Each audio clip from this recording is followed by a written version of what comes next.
ጤና ይስጥልን የተወደዳችሁ ተከታታዮቻችን ምጣኔ ሀብታዊ እድገት ለማህበራዊ ዋስትናችን በማለት ተግቶ ከሚሰራው ገበያ ሚዲያ የካቲት 7 ቀን 2018 ዓ.ም የዕለቱን የምዕራፍ አንድ የዜና ዘገባችንን ይዘንላችሁ ቀርበናል።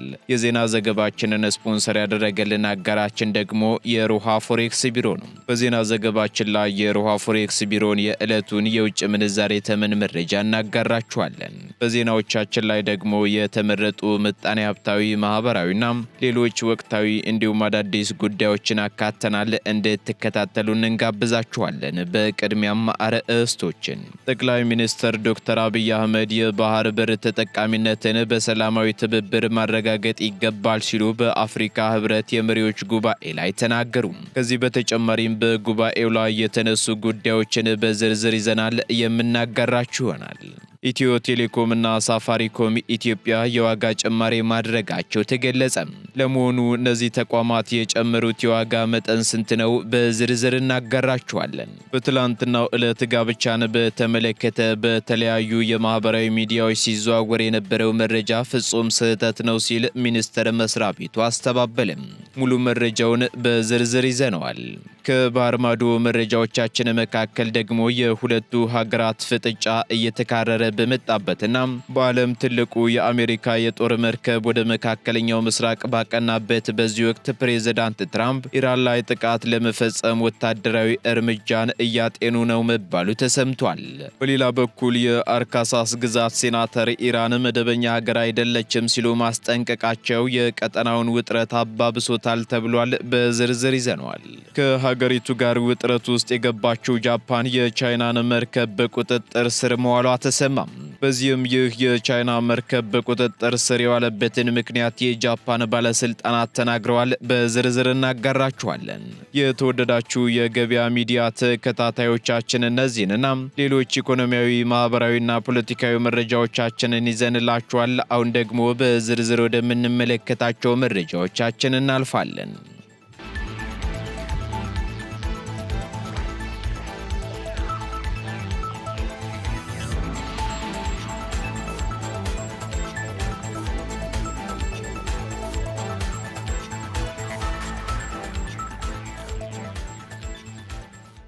ኢትዮ ቴሌኮም እና ሳፋሪኮም ኢትዮጵያ የዋጋ ጭማሪ ማድረጋቸው ተገለጸ።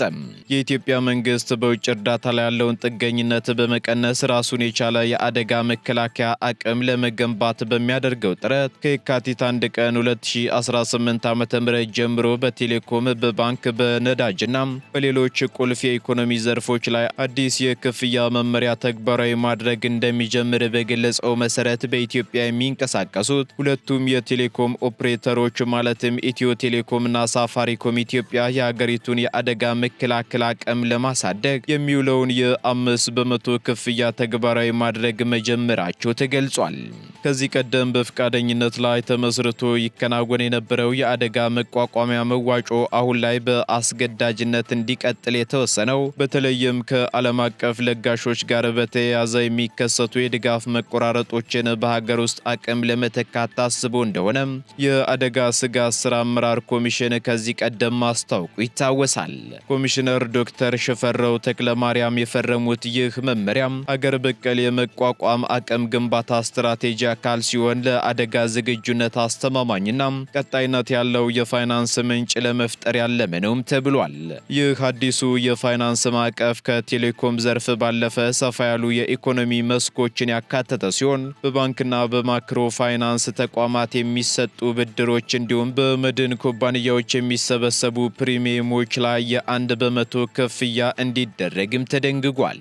በተጨማሪም በዲጂታል ባንክ አገልግሎት ክፍያዎች ላይ የ5% ጭማሪ እንዲደረግ የሚያስገድድ ሲሆን በትራንስፖርት ዘርፍ ደግሞ ለእያንዳንዱ የሀገር ውስጥ የአየር መንገድ ትኬት 100 ብር ቋሚ ክፍያ እንዲሁም በየሊትር ነዳጅ ላይ ደግሞ የ1 ብር ጭማሪ እንዲደረግም ያዛል።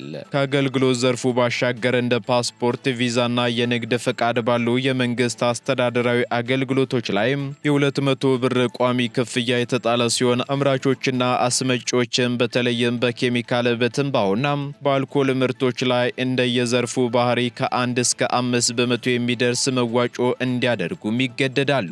የመንግስት ተቋማትም የዚህ ጥረት አካል በመሆን የፌዴራል መንግስት እንዲሁም የአዲስ አበባና የድሬዳዋ ከተማ አስተዳደሮች ከዓመታዊ በጀታቸው 0.25 በመቶውን በየሩብ ዓመቱ ለዚህ ፈንድ ገቢ እንደሚያደርጉም ይጠበቃል። ይህ እርምጃም ሀገሪቱ ከውጭ እርዳታ ወጥታ ራሷን እንድትችል የሚያግዝ ቢሆንም የኢኮኖሚ ተንታኞች ግን አገልግሎት ሰጪ ተቋማት እነዚህን ተጨማሪ ወጪዎች በቀጥታ ወደ ተጠቃሚው ማስተላለፋቸው በኑሮ ውድነት ላይ ጫና ሊፈጥር እንደሚችል ስጋታቸውን እየገለጹ ይገኛሉ ሲል ካፒታል ጋዜጣ አስነብቧል። የአደጋ ስጋት ስራ አመራር ኮሚሽን በበኩሉ የመመሪያውን አፈጻጸም በቅርበት እየተከታተለ መሆኑን በመግለጽ መመሪያውን በማይፈጽሙ ተቋማት ላይ ደግሞ የገንዘብ ቅጣትን ጨምሮ የወንጀል ተጠያቂነት እንደሚኖርም ማሳሰቡ አይዘነጋም።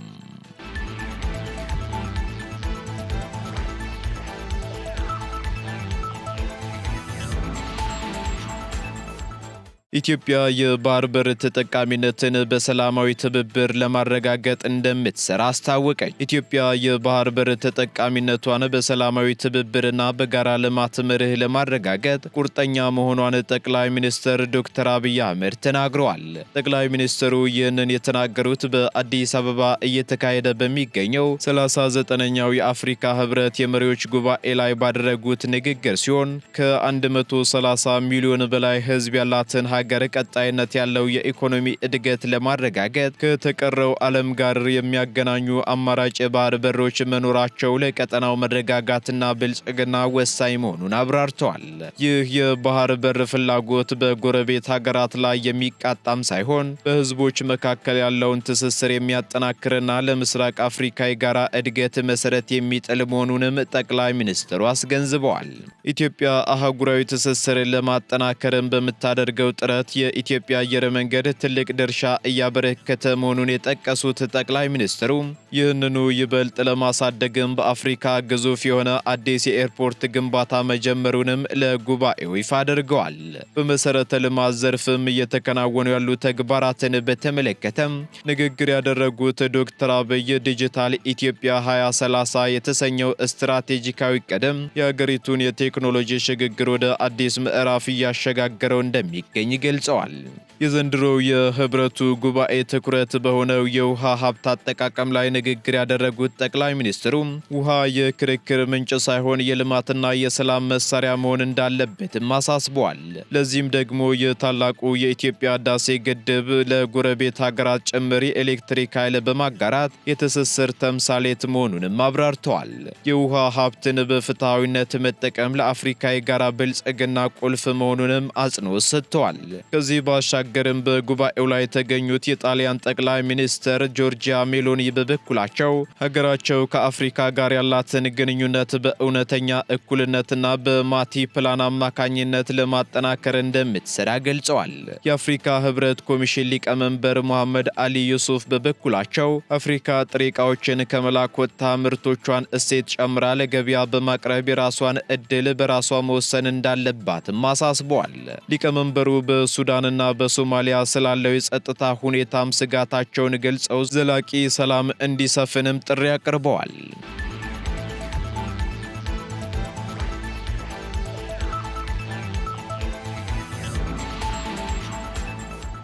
የቅድመ ጋብቻ ስልጠና አስገዳጅ ሊሆን ነው የሚለውን መረጃ ሚኒስትሩ አስተባበለ። የሴቶችና ማህበራዊ ጉዳይ ሚኒስትር በተለያዩ ሚዲያዎች የቅድመ ጋብቻ ስልጠና ሰርቲፊኬት የሌለው ሰው ወደ ጋብቻ እንዳይገባ የሚያደርግ አስገዳጅ አሰራር ሊጀመር ነው በሚል የሚሰራጨው መረጃ ስህተት መሆኑን አስታውቋል። ሚኒስትሩ በዛሬው ዕለት በማህበራዊ ትስስር ገጹ ላይ ባወጣው መግለጫ ከሚቀጥለው ዓመት ጀምሮ የቅድመ ጋብቻ ስልጠናን አስገዳጅ ለማድረግ የሚያስችል የአሰራር ማዕቀፍ እየተዘጋጀ ነው ተብሎ የሚናፈሰው ወሬ ከእውነት የራቀ መሆኑን ገልጾ መረጃውንም እንዲታረም አሳስቧል። እንደ ሚኒስትሩ ገለጻ ከሆነ የቅድመ ጋብቻ የግንዛቤ ማስጨበጫ ስልጠና ጥንዶች ስለሚጀምሩት አዲስ የህይወት ምዕራፍ በቂ እውቀት እንዲኖራቸውና ጠንካራ ቤተሰብ እንዲመሰርቱ ለማድረግ ፋይዳው ከፍተኛ መሆኑ የሚታወስ ሲሆን በተለያዩ ሀገራት እንዲሁም በሀገራችን አንዳንድ የሃይማኖት ተቋማት እንደ መፍትሄ ተደርጎ እየተሰራበት ይገኛልም ብሏል። ይሁን እንጂ ሚኒስትሩ ትኩረት አድርጎ እየሰራ ያለው ጥንዶች በፈቃደኝነት ስልጠና የሚያገኙበትን ምቹ ሁኔታ ከመፍጠርና የቤተሰብ ተኮር የምክር አገልግሎቶችን ማስፋፋት ላይ እንጂ ስልጠናውን አስገዳጅ ከማድረግ ላይ እንዳልሆነ በመግለጫውም ጠቅሷል። በአሁኑ ወቅትም ከጊዜ ወደ ጊዜ እየጨመረ የመጣውን የፍቺ ቁጥር ለመቀነስ የተለያዩ ጥረቶች እየተደረጉ መሆኑን የጠቀሰው መግለጫው ለዚህ የሚረዳ ዘንድ ደግሞ በቤተሰብ ጉዳይ ላይ የሚሰሩ ተቋማት በጋራ የሚንቀሳቀሱበት ፎርም ተመስርቶ ወደ ተግባር መግባቱን ጠቁሟል። ጋብቻ የሀገር ግንባታ መሰረት መሆኑን ያመላከተው ሚኒስቴር መስሪያ ቤቱም ትዳር እንዳይናጋና ቤተሰብ እንዳይበተን ጥንዶችን ጨምሮ ሁሉም ባለድርሻ አካላት በቅንጅት እንዲሰሩም ጥሪ አቀርበዋል።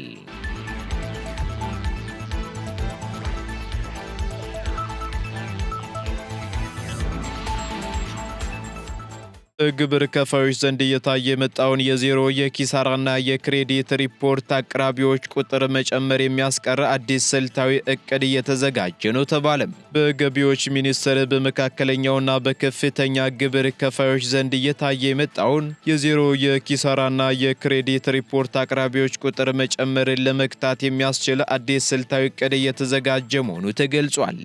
የግብር ተገዥነትን ማሻሻያ እቅድ የተሰኘው ይህ ሰነድም የግብር ክፍያ አፈጻጸም መቀነስን ለመታደግና የግብር ስወራ ስጋቶችን በዘላቂነት ለመፍታት ታስቦ የተዘጋጀ ነው መባሉን ካፒታል ጋዜጣ አስነብቧል። ይህ አዲስ መዋቅራዊ እቅድም በዋናነት የግብር ፋይሊንግና የክፍያ ተገዥነትን በጥብቅ መከታተልን፣ የተጨማሪ እሴት ታክስ ተመላሽ ቁጥጥር ማጠናከርን፣ በከፍተኛና በመካከለኛ ግብር ከፋዮች ላይ ያተኮረ የንግድ ስጋት ትንተና ማካሄድንና ግዴታቸውን በማይወጡ ግብር ከፋዮች ላይ የሚወሰዱ አስተዳደራዊ እርምጃዎችን ማካተትን ትኩረት አድርጓል ተብሏል። በዚህም የዝግጅት ሂደቱ እንደ አውሮፓውያን አቆጣጠር እስከ ሰኔ 2026 መጨረሻ ድረስ ተጠናቆ እንዲጸድቅ ይቀርባል የተባለ ሲሆን እቅዱ ከጸደቀ በኋላም እስከ ታህሳስ 2026 መጨረሻ ድረስ ሙሉ በሙሉ ተግባራዊ እንዲሆን መመሪያዎችና የአሰራር ትዕዛዞች ለሚመለከታቸው የሥራ ክፍሎች እንደሚተላለፉም ተነግሯል። ይህንን የቁጥጥር እቅድ ውጤታማ ለማድረግም የገቢዎች ሚኒስቴር ከኢንፎርሜሽን መረብ ደህንነት አስተዳደር ጋር በመተባበር ነባሩን የሲክታ ሶፍትዌር የሚተካ አዲስ የቴክኖሎጂ ስርዓት በመገንባት ላይ እንደሚገኝም አስታውቋል። በተጨማሪም ይህ ስርዓት የኤሌክትሮኒክስ ደረሰኝ አጠቃቀምን በማስፋፋት የግብር ከፋዮችን ትክክለኛ ገቢ በቅርበት ለመከታተል ያስችላልም ተብሏል።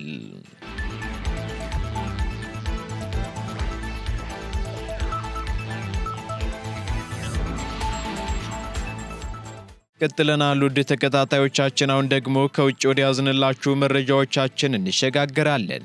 የአሜሪካው ፕሬዝዳንት ዶናልድ ትራምፕ ኢራን ላይ ጥቃት ለመፈጸም ወታደራዊ እርምጃን እያጤኑ ነው ተባለም። የአርካሳስ ግዛት ሴናተር የሆኑት ቶም ኮንተን ኢራን መደበኛ ሀገር አይደለችም ሲሉ በማስጠንቀቅ ፕሬዝዳንት ዶናልድ ትራምፕ በሀገሪቱ ላይ ወታደራዊ እርምጃ ለመውሰድ እያሰቡ ነው ሲሉ ገልጸዋል። ሴናተሩ በሰጡት መግለጫም የኢራን መንግስት የሽብርተኝነት ድጋፉንና የኒውክለር መርሃ ግብሩን በዲፕሎማሲያዊ መንገድ ለመተው ፈቃደኛ አለመሆኑንም ተችተዋል። በዚህም ኢራን እንደ ሌሎቹ ሰላማዊ ሀገራት የምትመራ ሳትሆን የሽብር ተግባራትን የምታስፋፋ አብዮታዊ ስርዓት ናት ያሉት ኮተን አሜሪካ ደግሞ ጥቅሟን ለማስጠበቅ ወደ ኋላ ማለት እንደሌለባትም አሳስበዋል። በሌላ በኩል የትራምፕ አስተዳደር በኢራን ላይ የያዘው ከፍተኛ ጫናን እያጠናከረ መጥቷል ሲሉም አስጠንቅቀዋል። ይህን ተከትሎም ፕሬዝዳንቱ በሰጡት ፍንጭም ኢራን የአሜሪካን ቀይ መስመር የምታልፍ ከሆነ ወታደራዊ አማራጮችን ለመጠቀም ለመጠቀም ዝግጁ መሆናቸውን ገልጸዋል። ይህ በእንዲህ እንዳለም አሜሪካ በመካከለኛው ምስራቅ ያላትን ወታደራዊ ዝግጁነት እያጠናከረች ሲሆን ይህም በክልሉ ያለውን ውጥረት ከፍ አድርጎታል ተብሏል። የኢራን ባለስልጣናት በበኩላቸው ማንኛውም ወታደራዊ ጥቃት ቢሰነዘርባቸው ከባድ አጸፋዊ ምላሽ እንደሚሰጡ በማስጠንቀቅ ላይ ይገኛሉ ተብሏል። ይሁን እንጂ ሴናተር ኮተን የአሜሪካ ወታደራዊ ብቃት ኢራንን ለመክታት በቂ መሆኑን በመጥቀስም ፕሬዝዳንት ትራምፕ አስፈላጊውን ውሳኔ ለማስተላለፍ እንደማያቅማሙም ያላቸውን እምነት ገልጸዋል።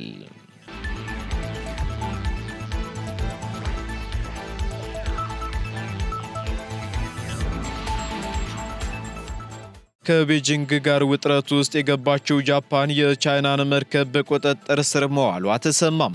የጃፓን ባለስልጣናት ለምርመራ እንዲቆም ትዕዛዝ ሲሰጥ ለማምለጥ ሞክረዋል ያሉትን የቻይና አሳ አጥማጅ መርከብ በቁጥጥር ስር መዋላቸውን አስታውቀዋል። ይህ የጃፓን እርምጃም ከቻይና ጋር የገባችበትን ውጥረት ሊያባብሰው እንደሚችል የተነገረ ሲሆን መርከቡ በቁጥጥር ስር የዋለው ደግሞ በደቡብ ምዕራብ ናጋሳኪ ግዛት አቅራቢያ በሚገኘው የጃፓን ልዩ የኢኮኖሚ ቀጠና ውስጥ ነው ሲል የሀገሪቱ የአሳ ሀብት አስተዳደር ኤጀንሲ ገልጿል። ይህ የተያዘው የቻይና መርከብም ከፍተኛ አቅም ያለውና ታይገር ሴት አሳ አጥማጅ ጀልባ እንደሆነ ባለስልጣናትና የጃፓን መገናኛ ብዙሃን ገልጸዋል። ይህን ተከትሎም በወጣው መግለጫ የመርከቡ ካፒቴን የአሳ ማጥመጃ ተቆጣጣሪዎች ለምርመራ እንዲቆም አዘውት የነበረ ቢሆንም መርከቡ ትዕዛዙን ሊያከብር አልቻለም ሲልም ገልጿል። በሌላ በኩል የቻይናን አሳ አጥማጅ መርከብ በቁጥጥር ስር ሊያውል የቻለው ከአውሮፓውያኑ 2022 ወዲህ ይህ ለመጀመሪያ ጊዜ ሲሆን ጉዳዩን በተመለከተም እስካሁን ከቻይና ምላሽ አልተሰጠም ተብሏል። የሀገሪቱ ጠቅላይ ሚኒስትር ሳናኤ ታካኢቺ ባለፈው ህዳር ላይ ቻይና ታይዋንን በኃይል ለመያዝ የምትሞክር ከሆነ ጃፓን ጣልቃ እንደምትገባ አስጠንቅቀው እንደነበር ይታወሳል። በሌላ በኩል የቻይናው የውጭ ጉዳይ ሚኒስትር በሰጠው ምላሽ ደግሞ የጃፓኑ መሪ ንግግር በጣም መጥፎ ሲልም ገልጾታል። በዚህም ቻይና ቶኪዮ ውስጥ የሚገኙትን አምባሳደሯን ጠርታ ያነጋገረች ሲሆን ለትምህርት ወደ ጃፓን የሚሄዱ ዜጎቿን ውሳኔዎችን እንዲያጤኑ ማስጠንቅቃለች።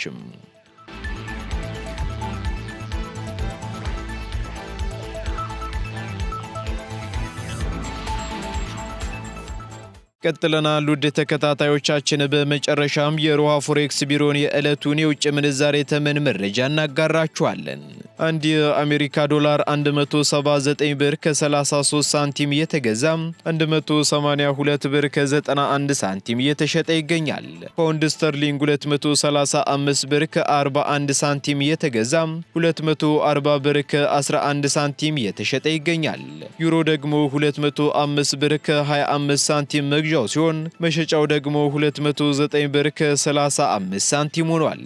ስዊስ ፍራንክ 224 ብር ከ44 ሳንቲም እየተገዛ 228 ብር ከ92 ሳንቲም እየተሸጠ ይገኛል። የተባበሩት አረብ ኤምሬት ድራም እንዲሁ 48 ብር ከ20 ሳንቲም እየተገዛ 49 ብር ከ16 ሳንቲም እየተሸጠ ይገኛል። የሳውዲ ሪያል እንዲሁ 47 ብር ከ3 ሳንቲም እየተገዛ 47 ብር ከ97 ሳንቲም እየተሸጠ ይገኛል። የቻይናው ዩዋን ደግሞ 23 ብር ከ63 ሳንቲም እየተገዛ 24 ብር ከ10 ሳንቲም እየተሸጠ ይገኛል። እንዲሁም የካናዳ ዶላር 122 ብር ከ97 ሳንቲም እየተገዛ 125 ብር ከ42 ሳንቲም እየተሸጠ መሆኑን የሮሃ ፎሬክስ ቢሮ የዕለቱ የውጭ ምንዛሬ ተመን መረጃ ያመላክታል።